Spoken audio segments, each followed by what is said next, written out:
다 나왔죠. 제자는 베드로가 아니죠. 빌립과 안드레네요. 그렇네요. 몇 데나리온으로 사도 모자란다고 빌립이 얘기하나요? 200데나리온. 그냥 집중해서 읽으시라고요. 그럼 읽으면 또 재밌잖아요. 그럼 저는 이런 말씀을 읽으면 또 봐도 아이처럼 이러면서 보게 됩니다. 그래, 한번 집중해 보시라고. 이제 말씀 전하겠습니다. 살다 보면 우리는 어려운 문제나 난간에 부닥칠 때가 많이 있습니다. 아무런 어려움 없이 살아가는 사람은 한 사람도 없습니다. 그래서 문제는 다 회피하고 싶어 하는데 우리에게 닥쳐오는 문제가 반드시 있다는 말입니다. 우리 인생에서 이 문제들을 전부 다 피하고 있는 사람은 없다라고 했습니다. 모두 한 번쯤은 이 문제 앞에서 좌절하거나 혹은 분노하기도 했을 것입니다. 학교 시험 문제에는 답이 있지만은 인생의 문제에는 답이 없는 경우가 참 많습니다. 그래서 이것은 풀 수 없는 문제인지, 이거는 그대로 넘어가야 하는 문제인지 혼란하고 혼란스럽고 또 당황해하는 경우도 많이 있습니다. 그런데 오늘 본문에서는 이 문제가 닥쳤을 때 어떻게 답하는지 대처하는지에 따른 서로 다른 대응들을 볼 수가 있습니다. 주님께서는 일부러 우리를 곤혹스러운 상황으로 몰고 가실 수도 분명히 있습니다. 문제는 문제인데 답이 있는 경우는 정말로 우리에게는 소망이 있습니다. 답이 없다, 답이 없네라고 우리 농담하지 않습니까? 정말로 그때는 난감하다는 뜻입니다. 그런데 우리 인생에 분명한 답이 있다라고 한다면 닥친 그 문제에 대해서 우리는 충분히 소망 가운데 해결해 갈 수가 있습니다. 오늘 본문에 보니 예수님께서 행하신 표적을 보고 많은 사람들이 몰려들었습니다. 예수님께서 배를 타시고 갈릴리 호수 건너편으로 가셨는데 무리들이 어찌 알고 다 따라온 것입니다. 그 숫자가 얼마나 된다고요? 무리들이 얼마나 모였었죠? 5천 명이죠. 5천 명이 모였다라고 되어 있습니다. 날이 저물어 가서 사람들을 돌려보내려고 하여도 그 주변에는 산과 인가가 없는 곳이라서 가는 길에 시장 하시기가 십상이라서 주님은 이런 사정을 아시는지 모르시는지 제자들을 향하여 우리가 다시 어디서 떡을 사서 이 사람들을 먹이겠느냐 하고 묻습니다. 다른 복음서에는 이렇게 말씀하십니다. 너희가 먹을 것을 주어라 라고 도전적인 질문을 던지고 있습니다. 이 말씀을 하시는 의도에 대해서는 6절에 밝히고 있습니다. 친히 어떻게 하실지를 아시고 빌립을 시험하고자 하심이라. 예수님이 아무런 문제 없이 질문한 것이 아니라는 것입니다. 예수님은 분명한 해결책을 가지고 계셨습니다. 그러나 제자 빌립을 시험해보고자 질문을 했다라고 나와 있습니다. 우리 당하는 일상의 문제 중에서 이처럼 하나님의 시험일 경우가 있습니다. 그러나 이 시험은 우리를 넘어뜨리고 절망케 하려는 것이 아니라고 합니다. 테스트라고 하는데 이것을 통해서 우리를 성장시키고 성숙시키려는 그런 시험이 우리에게 주어질 때가 있다라는 의미입니다. 그렇다면 우리는 이 시험은 아무리 어렵고 힘들더라도 소망이 있지 않겠습니까? 우리 주님께서 함께 하셔서 해결해 주신다고 하는 믿음이 있다면 이런 시험쯤이야 아무리 그 과정이 힘들다 하더라도 이길 수 있지 않겠습니까? 하나님이 아브라함에게 시험을 아들 이삭을 바치라는 시험을 했을 때도 마찬가지입니다. 하나님은 이삭의 생명이 억수로 필요했기 때문에 그렇게 시험한 것이 아니었습니다. 하나님은 아브라함의 믿음을 보고자 그리고 그 순종하는 믿음을 보고자 해서 시험하신 것입니다. 그래서 아브라함은 이 시험을 잘 통과했습니다. 주저없이 자기 믿음을 나타내 보였습니다. 이삭을 잡아서 칼로 내려치려는 순간 하나님께서는 다급하게 아브라함을 말리셔야 했습니다. 하나님은 미리 그 재물을 준비해 두셨습니다. 주변에 순양 한 마리를 잡아놓고 계셨던 것입니다. 우리들이 당하는 인생의 여러 문제들 또한 이런 관점에서 볼 수 있습니다. 나의 정욕과 나의 잘못 때문만이 아니라고 한다면 그것은 하나님의 테스트일 경우가 많습니다. 여러분들의 인생을 되돌아보면 여러분들이 참으로 성숙하고 많이 컸다 하는 때가 언젠가를 생각해 보면 아픔과 고통의 때였을 것입니다. 물론 그것을 헤어나기가 너무도 힘들었겠지만 그것을 통해서 우리는 많이 성숙해져 있음을 볼 수 있습니다. 제가 요즘 많이 읽었는데도 불구하고 박경리라고 하는 토지 작가에 대해서 약간 좀 집착해서 책을 보고 있습니다. 그 거장의 그 작가가 토지라는 그 거대한 작품을 만들어낸 배경에는 박경리 작가의 아픔이 배경이 되었습니다. 그는 그의 남편을 일찍 여의고 딸 하나 데리고 살고 그 어머니 청산가부인 어머니와 자기와 그 딸은 또 김지아라는 시인하고 결혼을 했는데 그 사이는 감옥에 있습니다. 그리고 이 박경리는 그 아들 하나를 얻었는데 초등학생 9살짜리가 되었을 즈음에 또 아들을 먼저 보내는 아픔도 겪습니다. 이 작가가 겪는 아픔이 너무도 큰데도 이 작가는 다 소화를 해내고 그의 모든 작품들 속에 그 작가의 삶이 묻어나 있습니다. 그래서 어떤 소설가는 이렇게 말했습니다. 작가의 작품들은 그가 겪어온 인생의 자서전이다라고 말을 했습니다. 알고 보면 우리도 사실 우리 인생사의 한글 한글들을 적어 나간다면 여러분이나 저는 그렇게 멋진 작가가 아니지 않습니까? 적어내지 못해서 그렇지 사실은 우리 인생들도 하나하나 써내려가 보면 멋진 자서전이 될 것입니다. 그런데 그 자서전에 그 아픔과 고통의 순간이 많으면 많을수록 어쩌면 더 성숙해진 그런 자서전이 쓰여질 것이라고 생각합니다. 그래서 우리 벌어진 일에 그 모든 것에 감사함으로 받아들이게 되면 반드시 그 문제에는 답이 있다라는 것입니다. 우리가 너무도 잘 아는 로마서 8장 28절의 말씀이 우리의 인생에서 체험하게 됩니다. 모든 것이 합력하여 선을 이룬다 하는 말입니다. 저와 여러분에게는 꼭 이런 믿음으로 도전할 수 있길 바랍니다. 그래서 고린도전서 10장 13절의 말씀에 보면 이렇게 말합니다. 사람이 감당할 시험 밖에는 너희가 당한 것이 없나니 오직 하나님은 미쁘사 너희가 감당하지 못할 시험 당함을 허락지 아니하시고 시험 당할 즈음에 또한 피할 길을 내사 너희로 능히 감당하게 하시느니라. 이 시험은 다 감당할 수 있다니까요. 없으면 좋죠. 말라고 하나님 저에게 시험을 주십니까? 시험을 안 줘도 저는 아주 멋진 사람으로 하나님의 사람으로 성숙할 수 있습니다 라고 말하고 싶으시죠. 그런데 그러면 성숙해지지가 못합니다. 하나님은 적절한 각자의 각색의 모습에 약간은 다르겠지만 우리에게 그런 시련과 시험을 통해서 성숙시켜 가는 것입니다. 문제나 시험은 우리가 능히 이길 수 있다라는 것을 말씀마다 하나님께서는 약속해 주십니다. 우리가 믿음으로 행동하면서 믿음으로 한 발을 내디딜 때 하나님께서는 우리 앞에 놀라운 승리와 축복을 가져다 주시고 있습니다. 오늘 본문에 나오는 예수님의 시험 앞에 제자 빌립이 내놓은 답은 정답이 아닙니다. 어디서 떡을 사서 사람들에게 먹일까 하는 문제 앞에 빌립은 빨리 계산을 했습니다.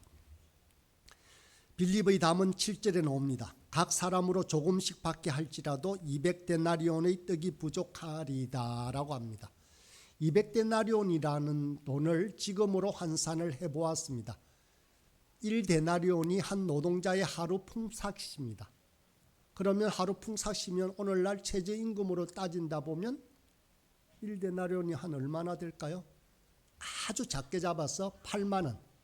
8만 원 잡으면 200데나리온이면 얼마입니까? 1,600만 원. 1,600만 원이 있어야 지금 여기 앉아있는 5천 명의 사람들에게 밥을 먹일 수 있습니다 라고 하지 않습니까? 계산이 아주 빠르게 돌아간 거예요. 지금 빌립은. 이렇게 어떤 일을 하기 전에 이렇게 철저하게 빨리 계산하는 것도 필요하고 합리적입니다. 그런데 이 빌립의 계산에 있어서는 빠진 것이 있습니다. 자기의 능력이나 그 상황은 정확하게 파악을 했는데 지금 곁에 있으신 분이 누구신가를 빠뜨린 것입니다. 예수님의 능력을 계산에 넣지 않았습니다. 저와 여러분이 당하는 인생의 문제에서 그것이 우리 자신의 탐욕이 아니라면 반드시 누구를 넣어야 한다고요? 주님을 넣고 계산을 해야 됩니다. 우리 주님께서 이렇게 하실 것이다라는 계산이 있어야 된다라는 것입니다. 하나님의 약속의 말씀입니다. 요한일서 5장 14절 15절의 말씀입니다. 제가 요즘 기도에서 정말 자주 쓰는 자주 암송하고 기도를 시작하는 요절입니다. 요한일서 5장 14절은 이렇게 시작합니다. 그를 향하여 우리의 가진 바 담대함이 이것이니 그의 뜻대로 무엇을 구하면 들으심이라. 하나님의 뜻대로 무엇을 구하면 반드시 들으시니까 우리가 그를 향하여 주님을 향하여 우리가 담대하게 외칠 수 있는 것이 이것이다 라는 것입니다. 우리가 무엇이든지 구하는 바를 들으시는 줄 안즉 우리가 그에게 구한 그것을 얻은 줄 또한 아느니라 라고 말씀하십니다. 우리의 욕심이 아니라면 그것이 하나님의 뜻이라면 반드시 예수님의 능력으로 이루신다는 뜻입니다. 그런데 이 빌립과는 달리 안드레는 다른 대답을 내어놓습니다. 예수님의 질문을 받자 그는 군중 속으로 들어가서 도움이 될 만한 것들을 찾았습니다. 뭘 찾았나요? 한 아이가 가지고 있는 도시락을 찾았습니다. 거기에 오병이어라고 되어 있죠. 물고기 2마리가 있는데 이 물고기는 오늘날처럼 생선구이처럼 커다란 물고기가 아니고 멸치보다도 조금 큰 것인데 조림을 한 짠 고기입니다. 아주 짠 고기. 꼬맹이가 밥을 먹고 이거를 벌써 한 입을 씹으면 짭짤한 것 조금 먹고 하는 그런 멸치 같은 고기를 말합니다.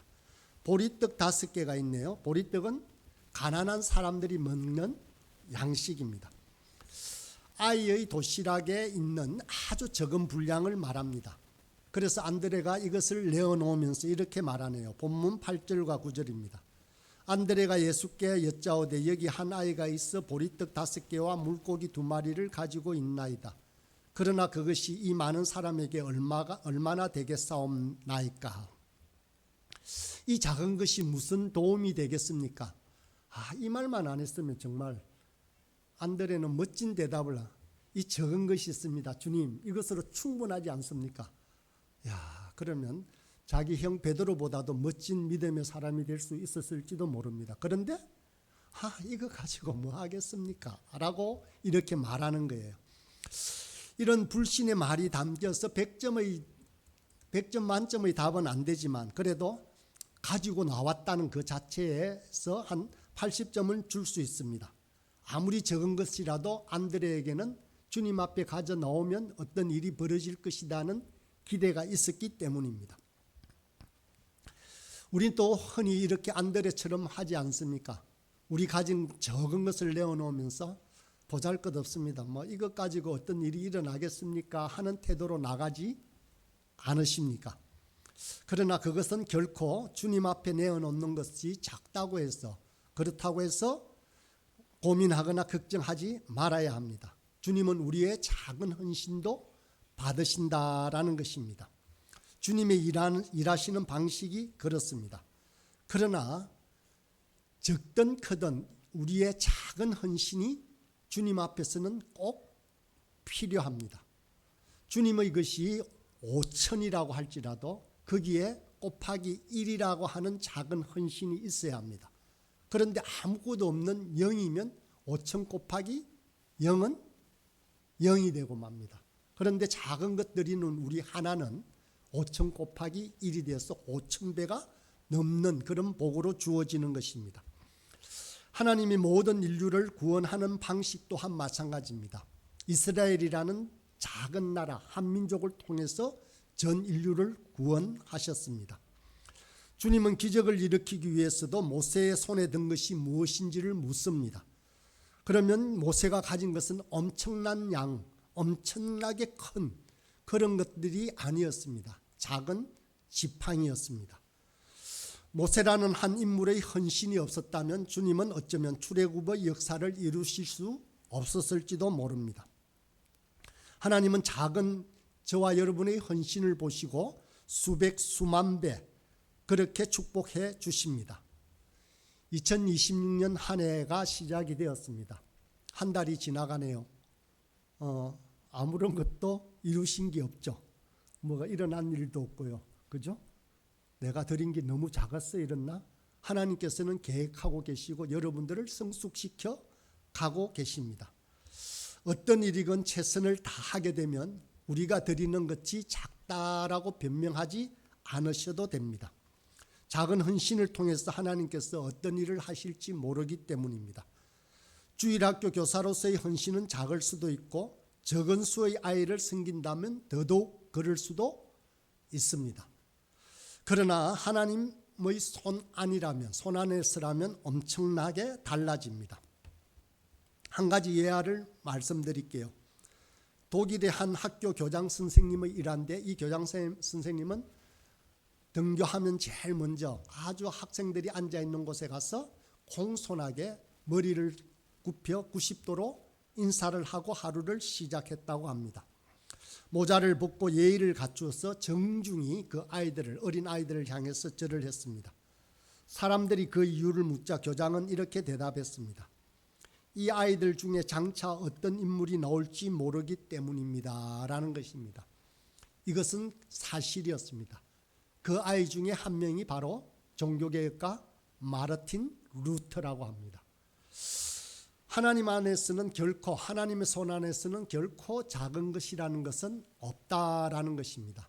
저와 여러분들이 오늘 하루에서 베푼 아니면 섬긴 아주 작은 것 하나가 지금에는 눈에 안 띄겠지만 어떤 하나님의 나라의 역사를 이루는지 우리는 알 수 없습니다. 안드레가 가져온 보리떡 5개와 물고기 2마리를 예수님께서 축사하십니다. 그래서 5천 명이 다 먹고도 12강주리가 남게 되었습니다. 그런데 이 본문의 기적 말씀에 보면 10절과 11절에 읽어보면 예수께서 이르시되 이 사람들로 앉게 하라. 앉으라고 하는 말이 나옵니다.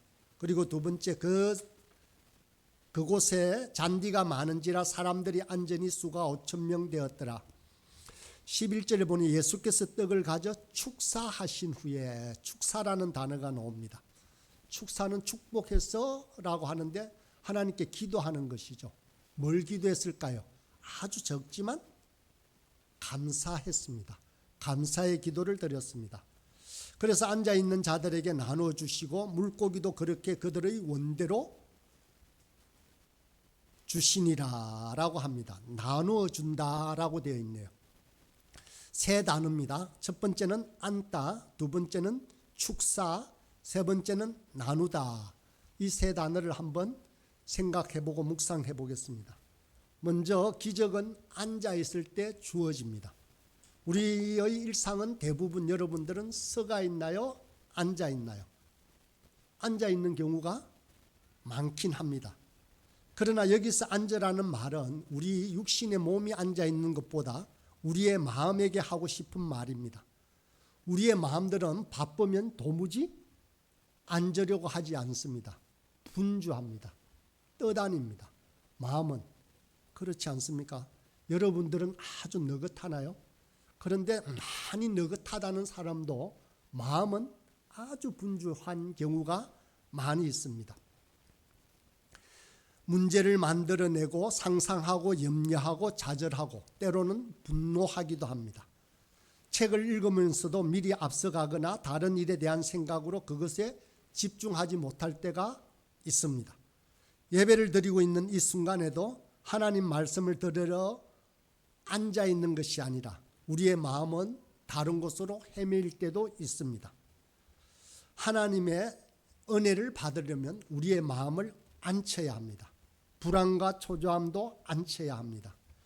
교만한 마음도 앉혀야 하고, 그리고 무릎을 꿇고 기도하고 예배드리고 말씀을 읽는 시간이 앉아서 이루어지기를 소원하며 기대해야 하는 것입니다.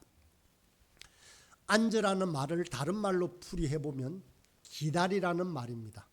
그런데 우리는 기다릴 줄 모릅니다. 하나님의 역사를 기대하면서 앉아 있어야 하는데 우리의 몸이 먼저 서서 나가버리고 맙니다. 두 번째는 감사하는 것입니다. 주님은 오병이어라는 작은 것을 가지고 불평하지 않으셨습니다. 그래서 안드레를 향해서 왜 이래 적게 가져왔느냐, 이것 가지고 무엇 할 수 있겠느냐라고 책망하지 않으십니다. 오히려 하나님께 감사했습니다. 그래서 11절에 축사했다는 말은 감사를 드렸다는 말이라고 했습니다. 감사는 행복해지는 연습이고 불평은 불행해지는 연습이다라고 누가 말을 했습니다. 배부름은 감사하는 자에게 반드시 주어집니다. 감사는 기적을 만들어냅니다. 감사하는 자는 지옥을 천국으로 만든다고 했습니다. 감사하지 않으면 우리 마음속에는 늘 분노가 생기고 정오심이 생기고 불평과 원망이 생겨납니다. 세 번째는 나누라는 말씀이라 했습니다. 예수님이 떡과 고기를 나누기 시작하자 놀라운 일이 여기서 일어났습니다. 아무리 나누어도 모자람이 없습니다. 물고기 2마리 그리고 보리떡 5개인데 5,000명에게도 나누고도 남게 됩니다. 나눌 때 기적이 일어나는 것입니다. 현대 사회에 있어서는 대부분 그 부족함과 빈곤함은 살이 부족해서가 결코 아닙니다. 나눔이 부족해서입니다. 소말라야 어린 아이들은 지금도 많이 죽어간다라고 합니다. 송장으로 그들을 만들어가는 것은 살이 부족해서가 아니라 나눔이 부족해서다라는 것을 전 인류는 잘 알고 있습니다. 나눈다면 우리는 지금도 오병이어의 기적을 재현할 수가 있습니다. 우리가 가진 은사, 재능, 물질은 제 것이 아닙니다. 하나님께서 나누라고 주신 것입니다. 놀라운 것은 나눌 때 오히려 서로가 더 풍성해진다라는 것입니다. 오병이어의 놀라운 기적을 체험한 무리들의 다음 반응은 무엇이었겠습니까? 바로 예수님을 왕으로 삼으려는 것이었습니다. 그들은 예수님의 표적에 놀랐습니다. 그들의 관심사는 오로지 떡에 있었기 때문에 떡이 이렇게 마음껏 만들어내는 예수님을 보면서 이 예수님을 왕으로 삼으면 자신들의 떡의 문제를 온전히 해결해 주실 수 있겠다라고 생각하신 것입니다. 예수님은 이런 무리들을 피하여서 그 자리를 벗어났습니다. 홀로 산으로 들어가셨습니다. 나중에 다시 무리들에게 나타나신 예수님께서는 무리들에게 이렇게 말합니다. 그 아래 보면 26절에 너희가 나를 찾는 것은, 하반절에 보니까 떡을 먹고 배부른 까닭이로다 라고 말합니다. 너희가 나를 찾는 것은 정말 하나님의 아들로 받아들이는 것이 아니라 너희의 떡의 문제를 해결하기 때문이냐라고 신랄하게 비판하는 것입니다. 그러면서 27절에는 썩는 양식을 위하여 일하지 말고 영생하도록 있는 양식을 위하여 하라라고 교훈하고 있습니다. 믿는다고 하는 저와 여러분도 여전히 우리는 떡에 관심이 있지 않습니까? 오늘 이 오병이어의 기적을 보시면서도 우리는 떡에 더 많은, 재물에 더 많은 관심을 가집니다. 떡은 오늘 있다가 내일 없을 수도 있습니다. 며칠은 배부르겠지만 영원히 배부를 수는 없습니다. 사람은 떡으로만 살지 않고 하나님의 말씀으로 삽니다. 우리가 예수님을 알게 되었다는 것, 여러분들은 그저 아주 평범한 일인 것처럼 생각하시겠지만 이 자리에 앉아 있는 것조차 엄청난 기적이고 축복입니다. 아니 이것이 부활 소망교회에 잠시 앉아 있는 것이 무슨 축복인가라고 생각하시겠지만 하나님의 복음이 주어지는 것에 여러분처럼 반응하는 사람이 모두가 아니다라는 것입니다. 우리가 하나님의 사람만 된다면, 하나님의 말씀에 순종만 한다면 놀라운 기적은 오늘도 재현될 수 있습니다. 떡은 한 번으로 끝나지만 말씀이 사람 안에 들어가면 또다시 샘이 솟아 그렇게 샘이 되어서 솟아납니다. 물질이 부족한 것이 아닙니다. 사람이 변하지 않으니까 못 쓰는 것입니다. 사람이 나눔을 알고 나면 부족함이 없게 됩니다. 등불 하나가 등불 수백 개의 수천 개의 불을 옮겨주는데도 등불 하나의 원래 불꽃은 사그러지지 않습니다. 예수님의 나눔의 삶이 그러했습니다. 주님은 제자들이 이런 영의 사람들이 되기를 소원하셨던 것입니다. 그래서 그들에게 오늘 본문의 기적들을 보여주신 것입니다. 배불리 먹은 것으로 만족하지 않고 우리가 다른 사람을 먹일 수 있는 사람들이 되기를 주님은 원하십니다. 오늘 기적은 떡에서 나오는 것이 아니라 하나님의 말씀에서 나옵니다. 이처럼 하나님의 말씀을 통하여서 그리고 또 변화된 사람들을 통하여서 기적은 일어납니다. 사도 바울은 로마서 12장 1절에서 2절에서 이렇게 말합니다. 너희는 이 세대를 본받지 말고 마음을 새롭게 함으로 변화를 받아 하나님의 선하시고 기뻐하시고 온전하신 뜻이 무엇인지 분별하도록 하라라고 강력하게 권고하고 있습니다. 우리가 새롭게 변화를 받아야 합니다. 이 세상의 가치관을 쫓지 않고 우리가 하나님의 말씀을 쫓아 우리가 변화되어지는 것이 먼저라는 것입니다. 모쪼록 이같이 우리 마음을 새롭게 함으로 변화의 사람이 되어 하나님의 뜻을 온전히 알아가는 저와 여러분이 되길 간절히 소망합니다.